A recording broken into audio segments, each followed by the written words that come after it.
5.5 মোটরটি testing করে ফেলেছি, কীরকম হলো জানাবেন। আর এই মোটরের যে সিরিজ কানেকশানটা আছে আমি ভিডিও শেষে দিয়ে খাতার ভিতরে ড্রয়িং করে আপনাদেরকে বুঝিয়ে দিচ্ছি কীভাবে সিরিজ কানেকশান করা হয়।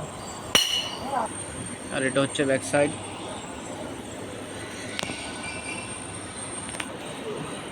কানেকশানটা খুবই সিম্পল। এ হলো সিরিজ কানেকশান করতেছি এখন।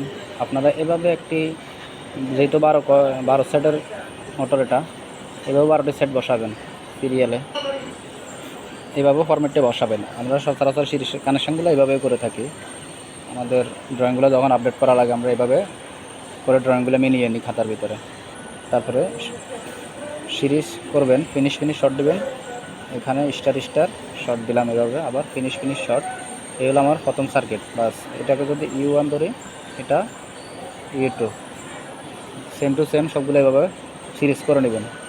ফিনিশ স্টার, আবার ফিনিশ স্টার মাথা শেষ, আবার এটাও ফিনিশ শট স্টার মাথা। এটা হলো মোটরের সবচেয়ে সহজ যে কানেকশানটা, সিরিজ কানেকশান বলা হয়, ফুল সিরিজ। এটা ফিনিশ স্টার।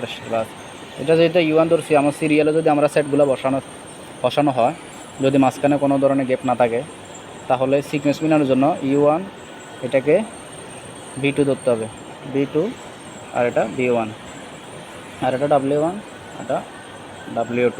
বাস এরপর আপনারা ডেল্টা করে নেবেন। যদি স্টার হয় স্টার, আর ডেল্টা হলে ডেল্টা।